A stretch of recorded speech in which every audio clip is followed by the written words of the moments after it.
Actually, in these verses, four things are related: Satan, mind, self, and soul life. This message is concerned mainly with these four things, which begin with the mind and ultimately consummate with Satan. The mind is the expression of the self, and the self is the embodiment of the soul life. The soul life is lived out by the self, and the self is expressed through the mind. What the mind thinks or considers is an opinion, idea, or concept. The mind's opinion, concept, or idea is the expression of the self, the embodiment of the soul life. The soul life is embodied in the self. Just as the Father is embodied in the Son, the soul life is like the Father, the self is like the Son, and the mind is like the Spirit. Thus, we have here a trinity of mind, self, and soul life.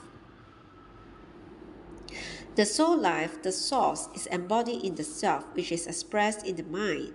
Perhaps you have never before considered your mind the expression of the self. If you saw this, you would probably not use your mind so much.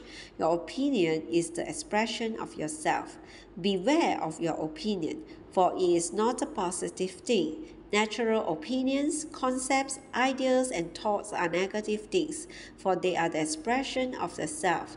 The soul is embodied in the self and lived up through the self, and the self is expressed in opinions. When the self is expressed through the mind as opinion, that is Satan.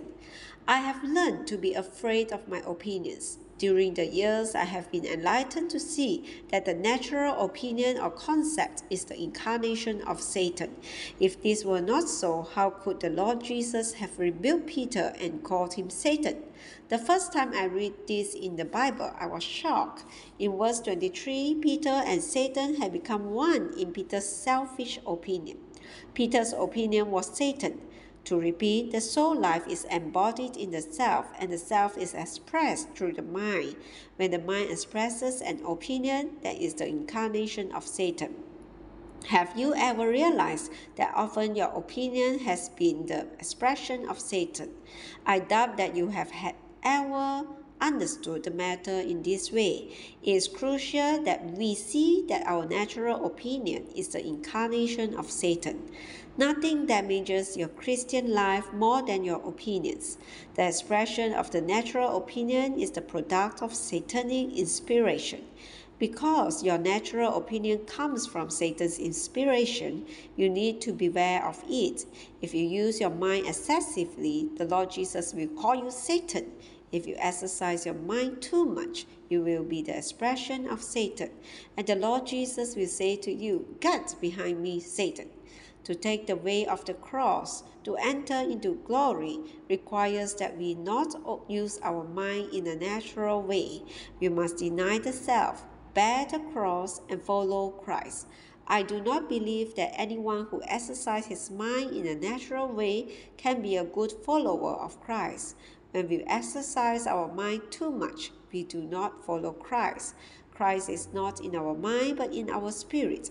If you examine these verses in their context, you will see that the mind is the expression of the self, that the self is the embodiment of the soul life, and that all this must be put on the cross.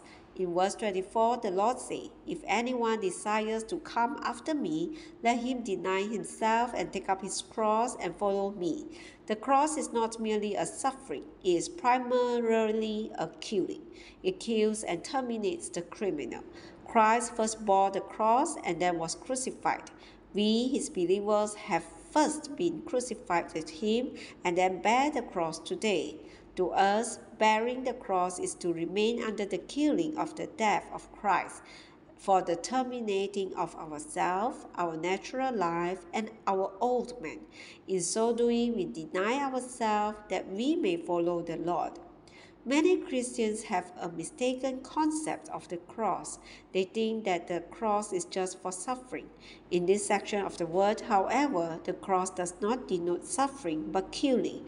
The ultimate purpose of the cross is not to cause you to suffer, it is to terminate you, to kill you. The Lord's word here does not have the concept of suffering. His concept concerning the cross is that of killing. The Lord Jesus firstly bore the cross, and then he was crucified on the cross and terminated. As the Lord Jesus was bearing the cross, he was constantly under the killing, not under suffering. It is wrong concept to associate the cross merely with suffering. The Lord Jesus began to bear the cross immediately after his baptism. Baptism means that a person is put into death, terminated, and buried. From the moment of his baptism, the Lord Jesus was constantly putting himself under the cross and keeping himself there. He was a person who was constantly being put to death. With him, the burying came first, and the killing followed. With us, it is just the opposite, for we are first crucified with him, and then we bear the cross. As a youth, I was taught that to bear the cross is to suffer. This erroneous concept comes from Catholicism. I repeat, the concept of bearing the cross in Matthew chapter 16 is not that of suffering, but of being put to death. In order to bear the cross, we must realize that we have already been crucified. We have been killed on the cross with Christ, and now we must remain under this killing. I am a person who has been killed. My self-life, my mind, my natural life, and my whole being have been killed. Now I need to remain under this killing. This is what it means to bear the cross. When I was a young person, I heard certain exhortations given to others related to bearing the cross.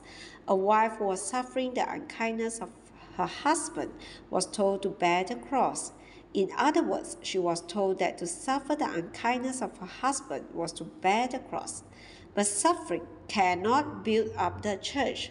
However, the genuine bearing of the cross builds up the church because it puts to death the self, the soul life, and the natural life.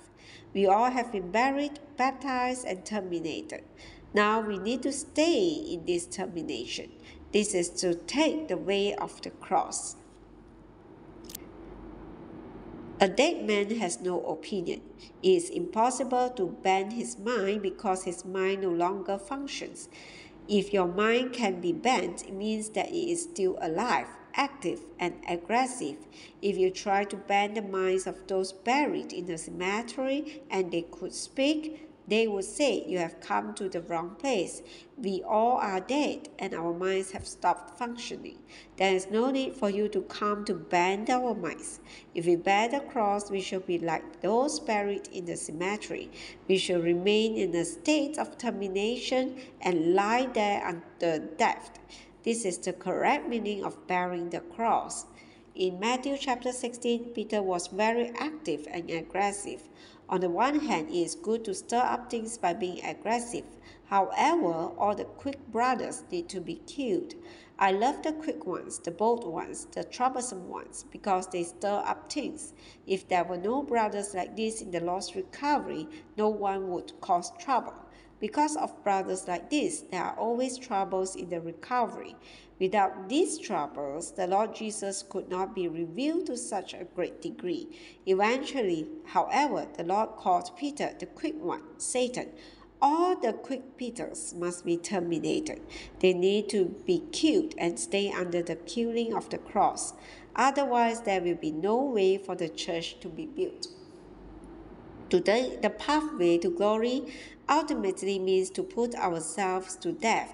This pathway is not only a matter of rejection, of experiencing the lack of necessities, of facing the storm on the sea, of encountering the accusations of religion, of learning to eat the Lord Jesus as the inexhaustible life supply, of being warned or to beware of the leaven, and of seeing the vision of Christ and the church. In addition to all this, we need to be terminated. The last station of the pathway to glory is the station of self-termination. The view presented in the Gospel of Matthew is marvelous. Matthew's view covers rejection, necessity, the storm, the accusation from religion, the leaven, Satan, the self, the mind, and the soul life. If you do not know how to face these things, it will be difficult for you to enter into glory.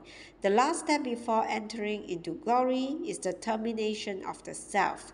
It is not sufficient merely to pass through rejection or to experience the Lord supplying our material necessities.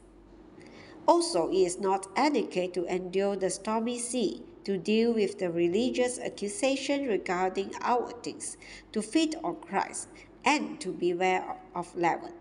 Ultimately, the pathway to glory is a matter of being terminated.